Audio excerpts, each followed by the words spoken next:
আসসালামু আলাইকুম। আমরা আজকে রড মিনিকেট ধান বিক্রি করছি। ভাই রেট কতটুকু দিচ্ছেন বস্তায়? 65। আর হচ্ছে বস্তার ধরন কতটুকু নিচ্ছেন? বস্তা কেজি, বলটা কেজি, বস্তা প্রতি 1 কেজি। 1 কেজি দিয়েছি, 1 কেজি বস্তা আর 1 কেজি দিয়েছি এমনি। এই 1 মন ধান এখন কত? 1 মন ধানের দাম 1400 টাকা মন। আলহামদুলিল্লাহ। রড মিনিকেট আর আমাদের ব্যাপারে ছাড় দাম। কিছুদিন আগে কত মন ছিল? কিছুদিন আগে ছিল 1500 টাকা, আর এখন একটু দাম একটু কম। বাজার থেকে মন দেওয়া যায়। হ্যাঁ, বাজার এখন কম হয়ে গেছে, মানে মোটামুটি ভালোই কমে গিয়েছে। তবে এখন তোমার কারণ আছে, মানে সব চাষিরা এখন বিক্রি করছে, সব চাষিরা বিক্রি করছে। সামনে আবার হালকাতা না, এই জন্য আবার কাঁচা ধান মার্কেটে আবার হ্যাঁ মার্কেটে কাঁচা ধান। আবার তার ভিতরে সরকার কেজিতে 7 টাকা করে চালের দাম কমাইছে। আর মোটা ধানের আপনার কমাইছে 3 টাকা নাকি ভাই? হ্যাঁ হ্যাঁ।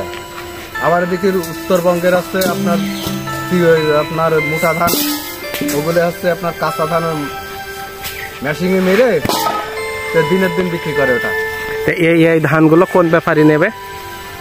কোনগুলো? এই মানে সাদ্দামের কাছ থেকে।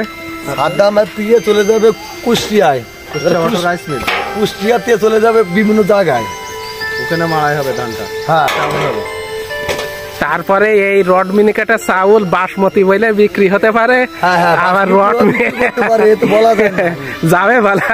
না না, ও বলা কেননা যখন চাউল তৈরি করে তখন কিন্তু রড মিনিকেট আর রড মিনিকেট থাকবে না, বাসমতি হয়ে যায়।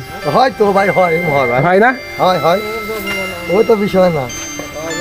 এই 1 বিঘে জমিতে যদি এইরকম এই 1400 টাকা মন হয়, তাহলে কয় টাকার মতো ফসল আসবে? 48-49 এই বছর। হ্যাঁ, এই বছর একটু ফলন একটু 48-49 প্লাস 50 প্লাস করছে 1 বিঘা জমিতে ধান বিচুলি দিয়ে নাকি?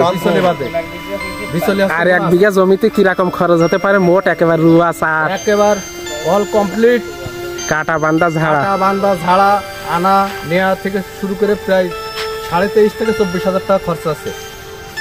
25,000 টাকা খরচ। এই বছর ফলন ভালো, কিন্তু দাম কম। ফলন খুবই দিয়েছে আল্লাহ, দাম নেই। কৃষকের মুখে কোনো হাসি নেই আছে। না, হাসি নেই। মানে যারা একটু অভাবী কৃষক চাষি, তাদের মনে হাসি নেই কেন? তারা দিন আনতে পান্তা খায়, তাদের তো ধান তো রাখতে পারছে না, তাহলে কি করে তাদের মনে হাসিতে বলো? মানে এই ধান যদি 2 থেকে 3 মাস রাখা যায়, এই ধান প্রতি মনে রাখতে পারলে কিছু টাকা 300 টাকা বাড়বে। ঘরে কেউ তাদের থাকতো নাকি? টাকা তো লাইন নেই, আনছে সাথে সাথে বিক্রি করে ফেলাচ্ছে। কিন্তু দাম নেই ধানের, দাম ফলন 31 বস্তা হয়েছে কটক জমিতে। এটা বলা যাবে না। ওই 1 বিঘা জমিতে ধান হচ্ছে নিম্নপক্ষে 32 মন, আর 30 মন এসে ফলন। আবার কেউ বলছে হচ্ছে নাকি 35 মন করে হচ্ছে, হতে পারে, বলা তো যায় না। শতকে 1 মন ধান হচ্ছে। আচ্ছা, সবাই ভালো থেকে আগামী ভিডিওতে আবার দেখা হবে, কথা হবে। সাদ্দাম ভাই, আলহামদুলিল্লাহ। তাহলে আমরা গেলাম ভাই, আল্লাহ হাফেজ। আবার আসবেন দুপুরে নাকি?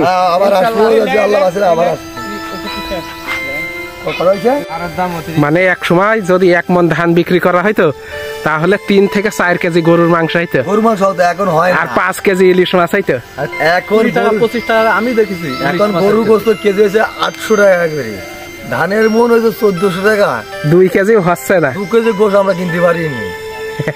গরু গোস আমরা গরু তো চকি দেখি না। আর 1 কেজি ছাগলের গোস কত এখন? 20 টাকা। এটা ছাগলের গোস নিম্ন 1200 টাকা কেজি। কি করে খাবো ছাগলের গোস? এখন এই যে তেলাপিয়া মাছের কেজি কত? তেলাপিয়া মাছের কেজি আছে 180 টাকা কেজি। 180। আর রুই 60। আর রুই আছে 250 টাকা কেজি, 250, 300। ছোটগুলো 200। আর পোল্ট্রি এখন 190।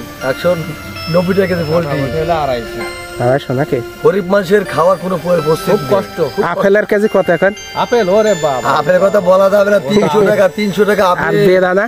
বেদানা 400, 500, 400 নাকি? হ্যাঁ হ্যাঁ, খাওয়ার গুলো আছে 400। আর আঙ্গুর? আঙ্গুরের দাম আগুন। আর 1 কেজি খেজুর কত? 2 পিসের দাম হচ্ছে 1 কেজি খিচুড়ির দাম নিম্ন 500 টাকা কেজি। খেজুর খেজুর 500 থেকে শুরু করে 1050, তাহলে আপনি কি করে খাবেন? খাওয়ার কোনো লাইন নেই, গরিব বাজে 500 থেকে শুরু 220 টাকা থেকে ভাই আমরা গেলাম, আবার আসবো, আচ্ছা থাকেন।